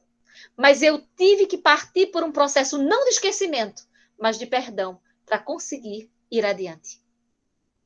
Essa fala dele foi uma fala que me trouxe assim, que me comoveu muito. Por quê? Porque perdoar é libertar-se. É uma escolha muito, muito forte, muito profunda. Mas eu só posso perdoar se eu conseguir compreender. Eu acho que a escrita do Eichmann em Jerusalém e a ideia da banalidade do mal, ela é muito forte por conta disso. Porque ela vai fazer com que o indivíduo ele consiga refletir sobre a prisão do ódio. E o quanto o ódio termina nos amarrando. Porque quando a gente vai falar sobre a crise do Estado-nação europeu, a Arendt faz uma denúncia muito interessante, onde ela vai dizer o seguinte: que havia naquele momento um processo de ódio generalizado. Ódio a tudo e ódio a todos. Ela falava sobre esse nascedor do ódio. E, afinal de contas, no discurso extremista, o que é que está por trás? O que é que está por trás do sufocar o espaço público? O que é que está por trás do sufocar a ação política? O que é que está por trás da não aceitação da diferença? O que é que está por trás da xenofobia? Se não é ódio. É uma negação, muitas vezes, de si. O ódio homossexual. O ódio homossexual é uma negação de si. Onde eu não quero enxergar o que há em mim e eu odeio aquele que está no outro, é preciso exterminá-lo. O ódio à xenofobia é um ódio voltado à minha própria incapacidade de convivência com o alheio. Então, quer dizer, é um ambiente muito forte. E o processo de perdão, o perdão não é possível, mas ela é uma necessidade. Eu acho que caminha muito por aí, né? Eu me remeto muito a essa fala. Em relação à segunda tua questão do medo, eu acho que isso é um que a gente tem que tratar hoje. O medo conduz à paranoia, mas o medo conduz à resistência, veja. Então, ele é bem antagônico, né? Afinal de contas, quando nós estamos aqui, né, ontem a gente recebeu o resultado de 4 PIBICs que falam diretamente da questão autoritária, o que é isso, se não um movimento de resistência? É uma resistência, sim. É um movimento de resistência contra esses vieses que a gente sabe que podem nos devorar. Veja, quando o Estado totalitário ele se implementou, tá? Ele não, quando começa o processo de mortes provocados pelos nazistas, eles não matavam nenhum líder, não. Eles não mataram líder de esquerda, eles não mataram nenhum judeu proeminente na sociedade, eles mataram as pequenas pessoas, eles mataram o teu vizinho, era o professor da escola, o professor universitário, o pequeno político. Isso me lembra muito a morte de Marielle, minha gente. Isso me lembra muito. O grande inimigo não era Marielle, o inimigo era o PSOL. O inimigo era o PT, o inimigo é Marcelo Freixo, você está entendendo? Mas se matou Marielle. Por quê? Porque quando se mata qualquer pessoa pode ser morta. Uma coisa é matar a liderança, porque quando alguém mata a liderança, eu digo assim, eu vou calar a minha boca, e pelo fato de eu calar a minha boca, eu estou protegido. Mas quando eu mato qualquer um, eu sei que eu não tenho salvação. Porque qualquer um pode ser preso, pode ser denunciado, pode ser morto. Então, acho que a paranoia estabelece muito por essa questão do medo. Mas o medo me obriga a fazer algo. Porque eu vou viver acovardado, na toca, feito um coelho, né? Eu vou viver num buraco? Não. Eu tenho que agir, eu tenho que fazer alguma coisa. E esse processo de ação termina sendo um processo de reação inicial ao medo. O problema é que a ação não só pode ser reação. A ação tem que ser um movimento de liberdade. A ação tem que ser um movimento de reconhecer-se. Ele deve ser um movimento de identidade política. Né? Isso deve ser muito forte. Então, eu acho que a gente está vivendo num momento que a gente precisa compreender o quanto os traços do totalitarismo estão presentes nos discursos autoritários de hoje, para que a gente comece a estabelecer um processo de reação. E esse processo de reação, ele vai se dar não é dentro de um ambiente macro tão somente, não. É no ambiente das redes sociais, mas também é um ambiente privado. É o ambiente da casa, é o ambiente da igreja, é o ambiente da comunidade. É exatamente esse ambiente em que eu tenho que começar a mostrar a minha reação, tá? Transformando em ação, transformando-a num processo de significação do agir. Eu acho que a gente está exatamente nesse processo. Então, se faz necessário compreender essas categorias, compreender esses pensamentos para redimensioná-los, né? Compreender essa nova possibilidade. E, assim, eu não sou uma grande conhecedora do Jaspers, eu li pouca coisa dele, mais na época do mestrado, mas esse silêncio que você está trazendo aí, o silêncio na qualidade de culpa, eu acho que esse é um fator extremamente, é um ponto nevrálgico nos nossos dias, mas que a gente tem que tocar o dedo na ferida, sabe? Nós estamos vivendo em uma época, principalmente aqui no Brasil, nos Estados Unidos também, de extrema polarização, em que essa polarização transforma o outro como inimigo. Por exemplo, essa semana aqui, houve uma tentativa de me ofender, ridicularizar no condomínio onde eu moro, né? Quem sabe onde eu moro, quem é meu aluno, quem me conhece mais, sabe que eu moro num condomínio de classe média. E assim, eu sou a comunista no condomínio de classe média, né? E essa semana o meu marido teve a ideia de colocar... Eu acho que muita gente recebeu a fala de um padre essa semana que disse que todo mundo que votou em Bolsonaro deveria pedir perdão e se confessar. Vocês receberam isso? Esse vídeo viralizou e ele teve a ideia de colocar isso no grupo do condomínio. Minha gente, eu vou dizer uma coisa a vocês, eu esperei que fosse tocar fogo na casa. Logo, o condomínio que eu moro é proibido ter muros, então é muito fácil você acessar a casa das pessoas. Eu digo, vão tocar fogo na gente enquanto a gente está dormindo, né? E aí, por quê? Porque primeiro eles tentam lhe ridicularizar, mas depois eles passam a exprimir todo o seu ódio, porque ninguém quer falar. E agora aqui foi baixada uma lei, uma norma administrativa, em que ninguém pode mais falar de nada que tenha a ver, nada que venha trazer um processo de reflexão ou para a política ou para a religião, porque tudo isso gera controvérsia e é preciso preservar o bom ambiente. E aí eu fiz uma fala falando acerca eles estavam dizendo o seguinte, que não é que a paz ela é ameaçada quando há discórdia. Eu disse não. A discordância é algo extremamente positivo. Eu só vou crescer a partir do momento que alguém mostrar em mim as minhas condições. Porque senão eu vou achar que eu sou perfeito. Eu nunca vou crescer. Né? Se alguém não... Porque existem coisas que estão em mim que eu não consigo ver. E eu tenho uma incapacidade de ver o todo. Primeiro porque eu sou um ser pequeno. A minha vida ela é muito curta. Eu tenho um processo de condicionamento em relação às condições nas quais eu me encontro. Se eu tenho condição de ler, se eu tenho acesso à internet, se eu tenho tempo para... Como é que se dá a minha construção, a minha capacidade de leitura? Eu, particularmente, tenho muita dificuldade com língua estrangeira. Quem me conhece, quem é meu aluno, né? O pessoal do Grupo Arendt não sabe disso, né, Antônio? Mas quem é meu aluno sabe que eu sou disléxica. E um disléxico ter chegado num doutorado, minha gente, isso é uma coisa extraordinária. E à medida que os anos passam, eu sou uma disléxica não tratada. Porque os meus pais, eles entendiam que dislexia era preguiça. E eu fui tratada apanhando. Todas as vezes que eu errava uma palavra, ou dizia uma frase, ou trocava um sinal de matemática, eu era castigada com uma surra. Porque eu tinha que aprender. Veja a brutalidade do processo, né? Então, resultado, os meus pais, coitados, extremamente ignorantes, mas, quer dizer, é vencer-se, é uma luta constante. E hoje, se alguém não colocar para mim na qualidade de disléxica, olha, você errou naquilo que você escreveu errado, eu não vejo, eu não consigo perceber. Eu estou tratando a minha dislexia para mostrar na vida. Todos nós temos limitações. A minha dislexia me dá uma inabilidade com outras línguas que não o português. Resultado, eu vou parar de lutar por conta disso? Eu vou parar de tentar compreender as coisas por conta disso? Não. Então, o processo de você viver numa situação muitas vezes antagônica, muitas vezes de conflito, ele tem que lhe conduzir a um processo de crescimento. Mas a realidade é que as pessoas não querem um crescimento, elas querem o silêncio e a acomodação. O que elas querem é fazer parte da massa amorfa. O que elas querem, efetivamente, é fazer parte do movimento. Elas querem ser alguém porque elas não se reconhecem como alguém. Elas são ninguém. Então, quando eu digo assim, eu tenho um arcabouço de limitações, mas eu sou alguém porque eu sou alguém que me faço, né? Eu tomo a responsabilidade da minha vida. Olha aí a ideia de responsabilidade. Mas quando eu me conduzo a um processo de silêncio, o que vai acontecer é que eu não preciso sair para lugar nenhum. E eu simplesmente sou movimentada. né, dentro desse processo. Então, eu acho que essa é a grande gravidade do momento que nós estamos vivendo. Eu acho que faz necessário a ruptura do silêncio. E se essa ruptura não se dá por bem, ela tem que se dar, no mínimo, por provocação. Ela tem que acontecer.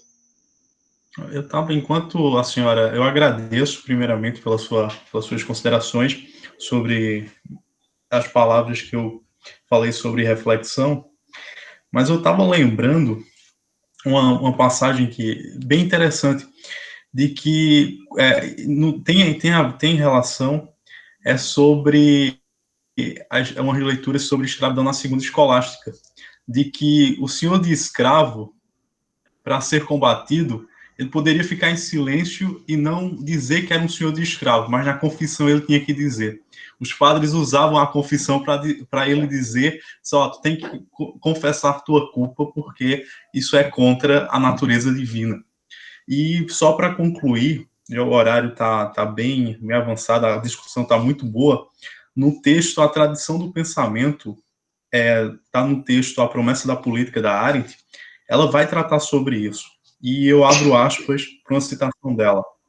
O perdão é a única ação estritamente humana que liberta a nós e aos outros da cadeia e padrão de consequências que toda ação humana engendra. Fim de citação. Ou seja, eu concordo com a senhora de que no pensamento da Arendt, o perdão é a capacidade de iniciar o novo. De iniciar o novo e de resgatar o indivíduo, quem é perdoado. E essa é a grande descoberta dela é quando ela vai para Jesus Cristo, para Jesus de Nazaré, e vai dizer, o perdão não é só divino, não. Ele te deu a capacidade de perdoar humanamente. E nesse sentido, ele dá essa nova condição e esse novo questionamento e essa provocação. Quantas vezes devo perdoar? 7 vezes? Não. 70 vezes 7. É essa a condição. Até porque 7 é um número cabalístico, né? Isso. Aí, o número da perfeição. Aí, ou seja, dá esse sentido de resgate, desse sentido de criatura nova, como diz Agostinho. Eu agradeço mais uma vez, professora, pela sua fala. Antônio. O 7, ele lembra, né, o infinito. O 7 é o número do infinito. Então, ele não foi colocado ali de forma despropositada, ele foi colocado propositadamente, né? A Jéssica está falando aqui, né, sobre o texto de Benjamin, ela está dizendo assim, sobre memória tem uma contribuição. Após o Holocausto, a história, muitas vezes, foi colocada a serviço do poder, que se utilizou da oportunidade para construir uma memória coletiva que justifique a violência e as injustiças sofridas.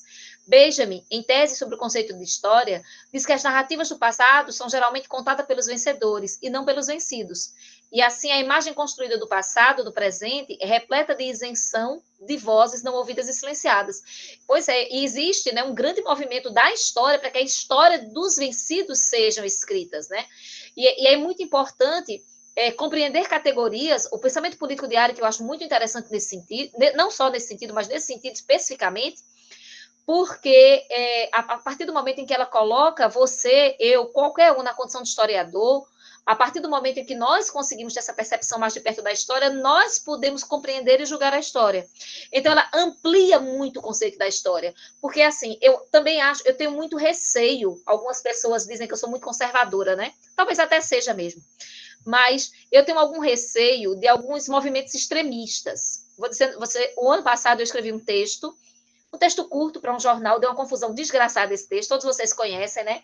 Vocês que fazem parte desse grupo da UPE, tem gente de fora aqui, inclusive eu quero agradecer muito a participação das pessoas de fora, em nome da professora Sônia Skill, de quem eu tenho grande admiração, e que nos acolheu assim com muita simpatia, no último encontro Arendt, e desse texto eu falava sobre o fascismo de esquerda, né? Se há fascismo de esquerda, esse texto foi um texto muito, muito que deu uma confusão enorme. Por quê? Porque, às vezes, as pessoas, para contar essa história dos vencidos, elas também terminam se excedendo um pouco, eu acho, nos seus limites, no seguinte sentido, tá? Me perdoa, Jéssica, se eu estiver sendo injusta ou se eu estiver distorcendo aí a fala. Mas vocês lembram, acho que todo mundo recorda agora, a história do Decotelli, do ministro da Educação que foi sem jamais ter sido, né? É aquele que tinha no currículo um doutorado que nunca fez, um pós-doutorado que nunca fez, um emprego na FGV que nunca teve, né? Então, é uma figura muito curiosa. E eu lembro que uma das falas, tem uma liderança do movimento negro aqui de Pernambuco, que disse o seguinte, que não estava desresponsabilizando o Decotelli pelas fraudes curriculares dele, mas que tudo só tinha acontecido nessa dimensão porque o Decotelli era negro. Não. O que aconteceu é que o Decotelli ele era um embusteiro, ele era um mentiroso. Tá? Eu acho que aí não entrou uma questão racial. Então, eu acho que a gente tem que ter muito cuidado com a nossa fala para ela não se transformar em milindre. E eu acho que a Eren é muito feliz quando, no julgamento do Eichmann, ela vai dizer que o judeu não pode incorporar essa posição simplesmente de vítima. Ele tem que ir além, ir para além. Né? Então, eu acredito que a gente também deva, a fala dos vencidos e a história construída pelos vencidos, ela tem que ser uma história legítima. Tá? A fala dos vencedores é ilegítima, em muitos momentos, sim. Na maioria dos momentos, sim. Né? A fala dos vencidos também tem que ter uma condição de legitimidade. E ela também não pode ser a fala, né, da generalidade. Na fala do professor Adriano Correia, que eu recomendei a vocês, né, no seminário que é intitulado da Universidade Federal do Recôncavo Baiano, tem uma pessoa que ela vociferava o ódio contra a classe média nas perguntas, porque a fala do Adriano foi curtinha, foi de 30 e poucos minutos, mas o debate se estendeu por 1h30. E aí, dentro desses debates, teve uma menina que estava falando ali contra, né, a responsabilidade da classe média. Ele disse, olha, é muito complicado você estabelecer um processo de generalidade. Tá? A minha filha, hoje, ela estuda na Universidade Federal, né, na Universidade Federal, no Instituto Federal, estuda no IFPE, e ela diz que muitas vezes ela fica assustada com ódio contra a classe média, com ódio contra quem pode colocar pessoas a trabalhar. Você está entendendo? E ela diz assim, olha, mãe, e ela é uma privilegiada, ela é uma filha da classe média, ela sempre estudou em escola particular, né? Ela é uma pessoa que tem uma situação de privilégio em relação à turma do privilégio econômico, de privilégio de oportunidades. E ela me disse assim, às vezes eu passo mal com o ódio que é vociferado. E eu acredito que se a gente quer, de fato, a construção do espaço público plural, a gente tem que ter muito cuidado na vociferação desse ódio, sabe? A gente tem que ter exatamente em vista um processo de convivência, um processo de conquistas. Eu acho que a gente só pode construir uma sociedade democrática e republicana se nós conseguimos ter os nossos arcabouços de luta, mas a gente tem que ter a possibilidade do diálogo comum. Eu acredito que as posições que são extremamente extremistas, em qualquer sentido que seja, elas impossibilitam esse diálogo. Então, por isso se faz necessário que a gente abra mais o nosso leque para uma situação de pluralidade de discursos, de compreensão dos discursos, tá? De espaços de legitimidade. Eu acho que não existe uma importante do que a outra, todas as causas são extremamente importantes e todas elas devem ter o seu espaço. O que não pode ter espaço é a possibilidade do outro fazer com que eu me cale. Aí isso eu acho perigoso. Eu acho que esse é a grande situação a ser combatida. E eu acho que o autoritarismo que nós hoje falamos tanto a nível governamental, esse autoritarismo que está tão recoberto a nossa sociedade, ela acontece porque nós estamos perdendo a nossa capacidade de diálogo. E essa capacidade de diálogo ela tem que ser resgatada. Tá? E essa capacidade de diálogo passa por uma capacidade de pensar. E passa por uma condição de compreender o outro. Isso, hoje, é uma premissa extremamente necessária. Eu acho que a gente tem que abrir mão dos nossos guetos. E a academia, eu não sei a experiência, tem professores aí de fora, né? A academia, para mim, hoje, tá? Eu vejo a academia como um ambiente muito hostil. Eu não vejo como um ambiente de acolhimento. Eu vejo como um ambiente de construção, muitas vezes, de inimizades, em que você tem bolsões de amizades de pessoas que pensam muito parecidas com você, mas esses eixos, eles têm muita dificuldade de dialogar. Eu não sei se isso é por uma cobrança por produtividade, em que as pessoas querem produzir mais do que as outras para poder evoluir na carreira, crescer na carreira. Eu não sei dizer se é por uma questão de ego, tá? Mas o que eu sei, de forma muito clara, é que nós estamos minando esses espaços de discussão. E isso é muito sério. O ano passado, naquele evento que teve um grupo aqui que participou aqui em Caruaru, que teve a fala do Boaventura de Souza Santos, e ele disse que quando ele estava aqui no Centro de Formação Paulo Freire, que fica aqui localizado na cidade de Caruaru, é um centro de educação popular que estava ameaçado, inclusive, não sei, ele disse o seguinte, que dos pontos que lá foi discutido foi a questão de que a minha bandeira era mais importante do que a tua. E essa fragmentação de eu me colocar no centro como sendo aquele que luta, aquele que é importante e o outro não, é um desserviço à pluralidade. E ele gera um espaço amplo de crescimento do pensamento autoritário, sabe? Desse herdeiro, desse filho, desse neto do totalitarismo, que é um autoritarismo que hoje está muito presente dentro desse discurso ultraconservador, tá? Então, a gente tem que ter muito cuidado com esse tipo de discurso, a gente tem que ter muito cuidado com calar o outro.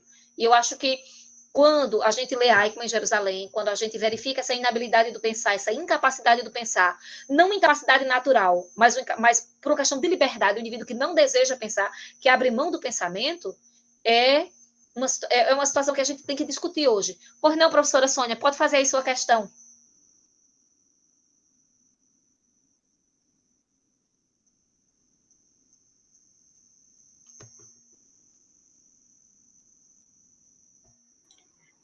Eu não sabia se estavam me vendo, não sei se estão me vendo, mas enfim, eu estou agasalhada porque aqui está muito frio e está chovendo, passou o ciclone.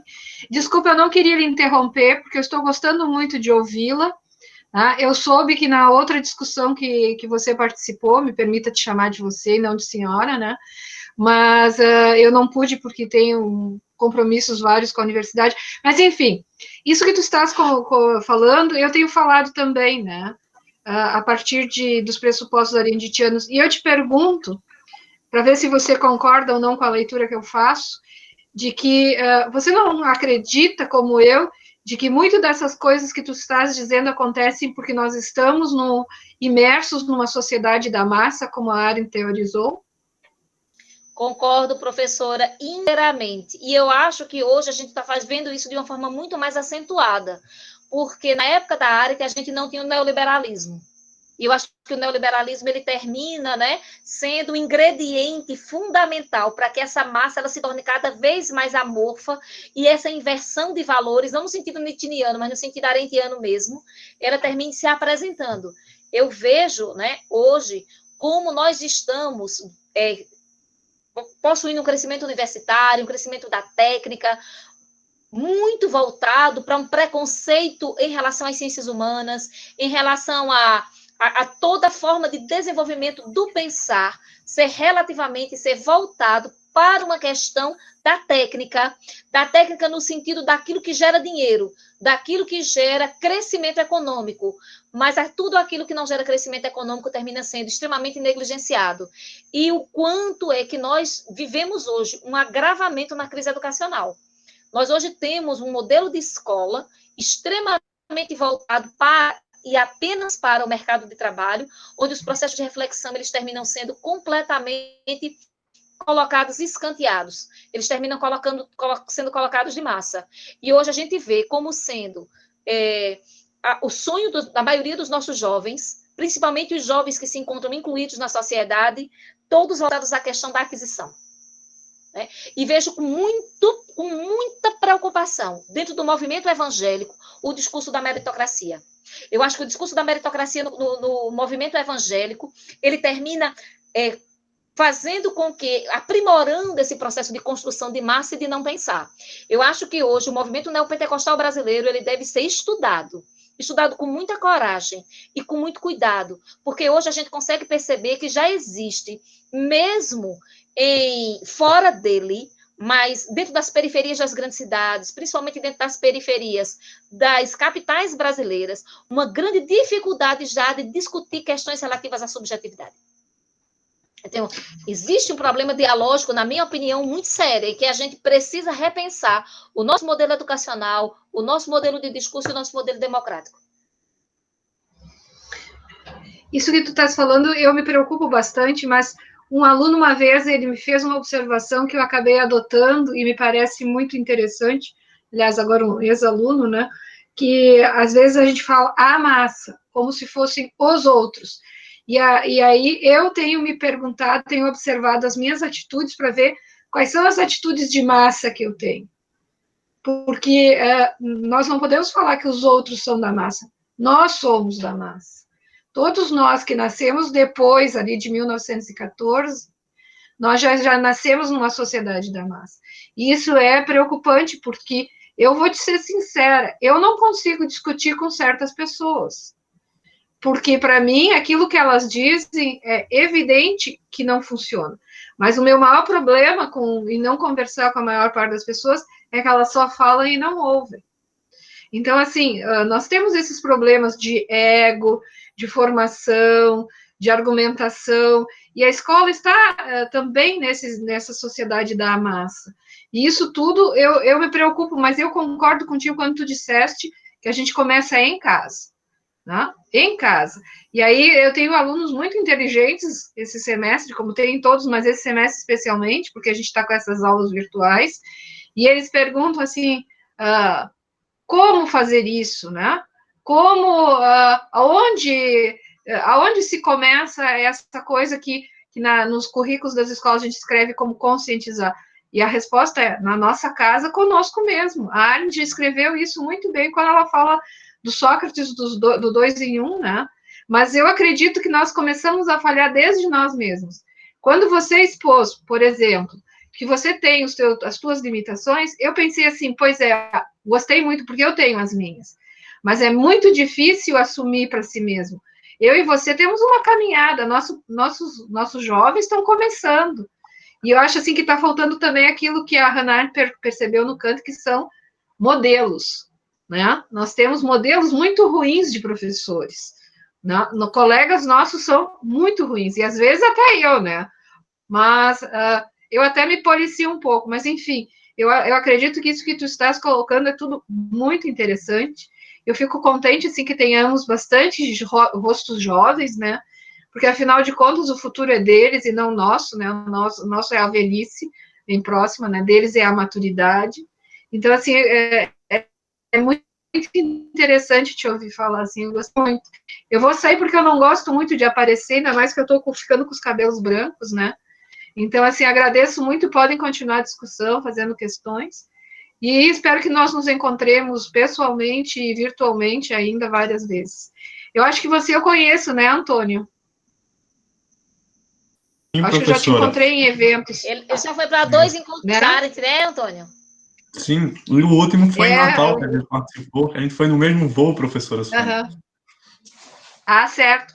Porque tu sabes que eu tenho péssima memória visual, mas você eu já sei que eu conheço, mas eu fico contente de ver muitos rostos jovens querendo estudar e ler, e Hannah Arendt é maravilhosa, sabe? Nós temos uma disciplina no pós-graduação agora que se chama Hannah Arendt e seus interlocutores, e o pessoal está gostando muito, né? Porque ela nos permite fazer um sobrevoo sobre a cultura humana, e um sobrevoo, né, ou uma imersão na gente. Mas desculpem eu estar falando, mas obrigada, eu vou sair, e continuem as discussões, eu quero ouvir as vossas perguntas, desses rostos jovens e lindos, né, e da colega também, tá? Obrigada, eu vou me retirar. Vou me retirar do vídeo, né, eu vou ficar ouvindo. Obrigada. Muito obrigada pela sua contribuição. Prazer tê-la conosco. Gente, alguém mais tem alguma contribuição ou algum questionamento? Eu estou dando um tempo a mais, porque eu falei muito, tá? É por isso. Porque eu precisava encerrar o assunto, porque senão a gente não continuava dentro do nosso cronograma. Então, ninguém mais? Então, gente, vejam o seguinte. Na próxima semana, nós vamos continuar com a leitura do Eichmann em Jerusalém, a apresentação é de Maria Jéssica, tá? Ah, Thaís tem uma consideração. Diga lá, Thaís. Mas aí a sobrevivente da Covid, né, Thaís? Vai ser na Covid ainda. Muito bem. Em todas as salas de vocês, que brilhantemente foram explanadas, principalmente a da senhora, me fizeram remeter a... Enquanto eu estava doente, eu me peguei lendo um livro avulso, que é um livro chamado A Pérola que Rompeu a Concha. E aí ela me remeteu a Arendt, um princípio de memória e de história sobre quando a gente vai pensar a partir da linguagem e do momento, essa leitura de momento.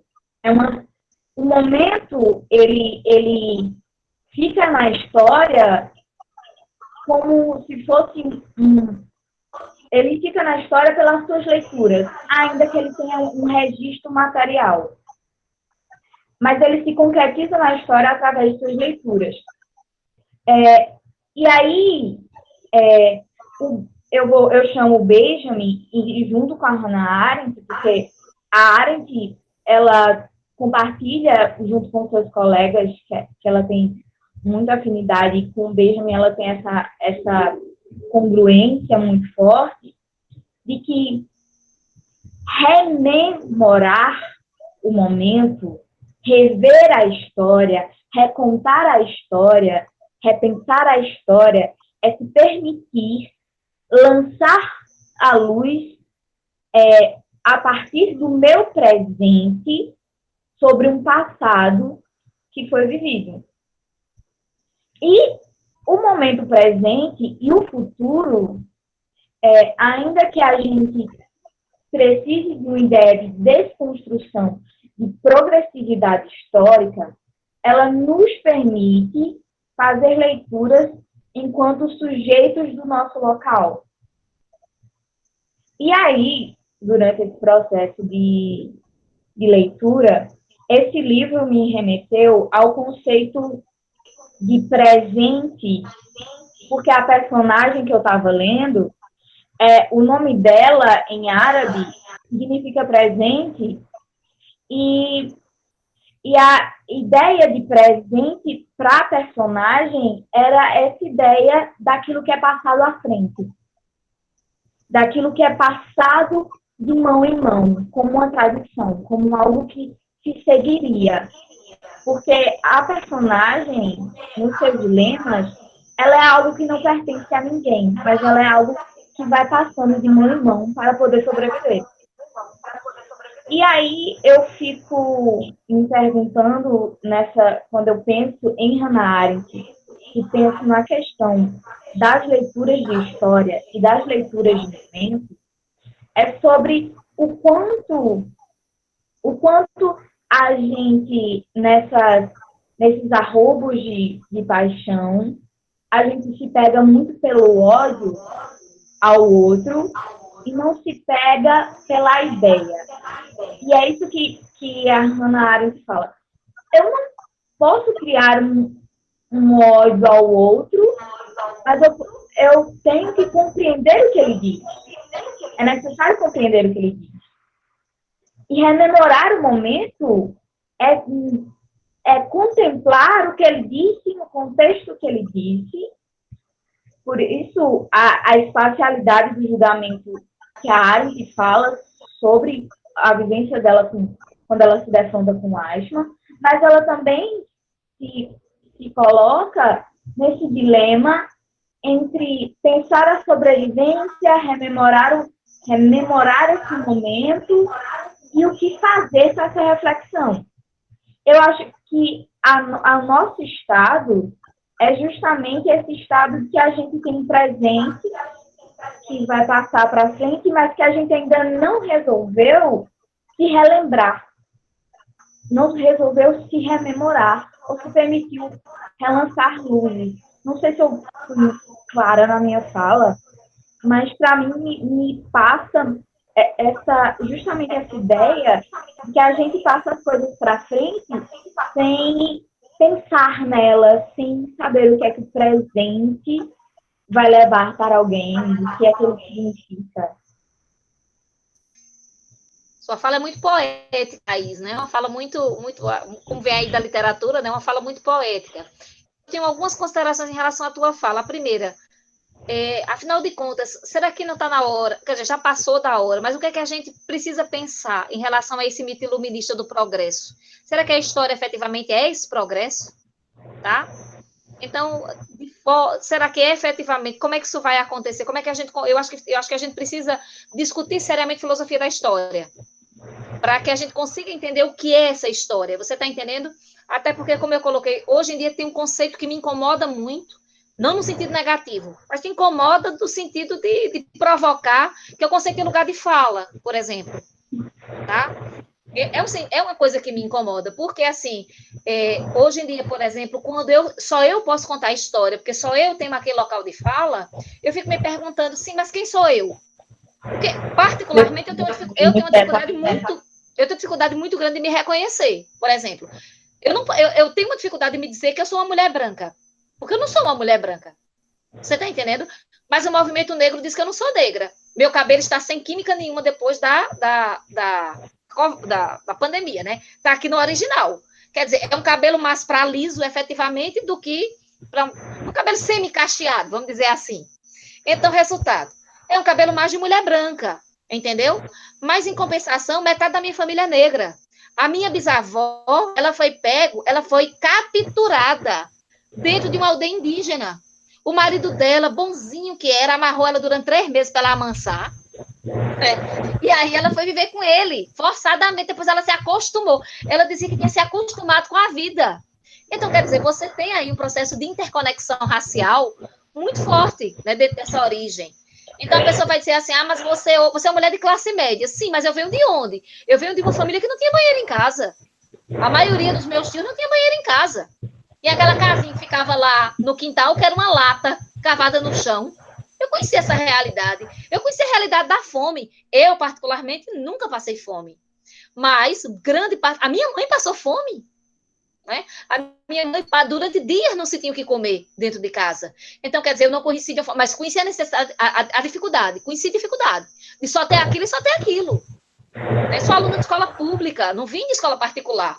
E alguém vem me dizer, mas você não tem o direito de falar porque você não pertence a esse local de fala. Eu digo, sim, qual é o meu local de fala? Porque eu sou o Brasil.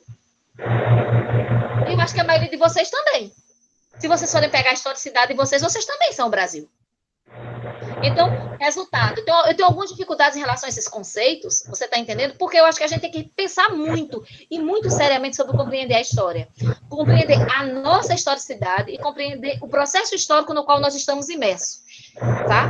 Então, quando a Hannah Arendt vai dizer, olha, o totalitarismo é uma novidade, o totalitarismo ele não vem voltado exatamente para uma questão de causalidade, então eu acho que a gente tem que... Eu acho que ela nos dá um panorama muito interessante de compreensão da história, onde a gente quebra esses paradigmas iluministas e diz assim, e agora? Como é que a gente vai, de fato, identificar esse processo?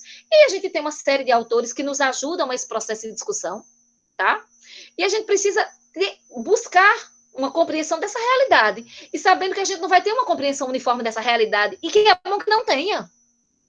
Porque é muito complicado se a gente tiver uma uniformidade. Se a gente tiver uma uniformidade, nós estamos, de fato, né, nos conduzindo na qualidade, né, de unanimidade, na qualidade de massa amorfa. E a gente tem que tentar... Foi muito boa a fala da professora Sônia, como sempre, mas ela se colocando assim, mas enquanto eu me coloco na qualidade de pessoa de massa, de fato, eu nunca tinha feito essa reflexão, vou começar a fazê-la daqui por diante. E eu, como é que eu me reconheço como fruto desse processo? Então, acho que existem muitas reflexões a serem feitas. O grande objetivo da filosofia é a compreensão. É exatamente por isso que estão dizendo que a filosofia não serve para nada. Que aquele ministro da educação, né, que sabia de nada versus nada, ele dizia que a filosofia não podia ser financiada com dinheiro público. Tá? E quando ele diz isso, eu digo, camarada, ele consegue reconhecer na filosofia uma potencialidade que a própria filosofia muitas vezes não consegue perceber. Porque se esse camarada está dizendo que não é preciso mais estudar filosofia, é porque ele está achando, ele sabe que a filosofia pode dar uma sacudidela nisso. E eu acho que todas essas nuances da discussão filosófica é extremamente necessário, né? Então, hoje, discutir a nossa condição é uma necessidade, para que a gente, de fato, saiba para onde nós vamos e que tipo de sociedade nós podemos construir. E eu acho que a eleição do Bolsonaro é uma marca de momento, para a gente dizer aí, e aí, quando nós não pensamos no que foi que deu? E a gente tem que pensar seriamente sobre isso, né? Nós estamos aí sem ministro de Cultura, e sem ministro da Educação e sem ministro da Saúde há tempos.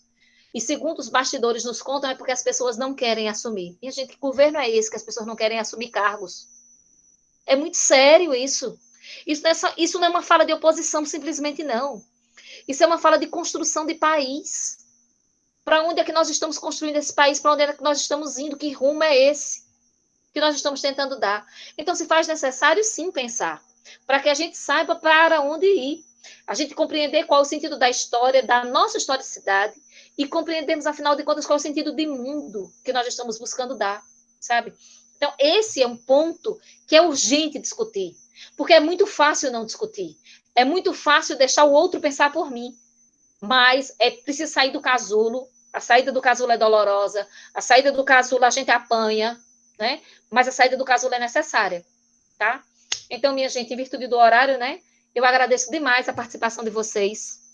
Então, voltamos semana que vem, às 16 horas, com Jéssica, trazendo para a gente a continuação do Arco em Jerusalém, certo? E na próxima semana eu passo outra tarefinha para vocês. Vou dar um refrigério, sei que vocês tiveram muitos textos para ler. Aí, a maioria aqui fez o curso de metodologia, né? E eu sei que tem muito texto aí para ser lido para a gente pensar, tá? Coisa muito pouca, obrigada. né? Brincadeirinha. Coisa pouca, uma brincadeirinha, um curso de extensão. Só eu mesmo passei uma porrada, né? Então, exatamente, para que a gente se inquiete. Eu acho que o maior problema é quando a gente fica quieto. A gente tem que se inquietar. Eu acho que no dia que a gente deixar de se espantar e de se angustiar, aí nós estamos perdidos, tá? Então, gente, um abraço aí a todo mundo. Muito obrigada, professora Sônia, pela sua participação. A todos que são de outras instituições, e a vocês aí do grupo. E mais uma vez, parabéns aí pelo pessoal do PIBIC aprovado, tá? Panos para as mangas. Vamos terminar o que nós já estamos e vamos construir aí uma nova produção de conhecimento, tá? Muito obrigada mesmo e boa tarde. Tchau, tchau.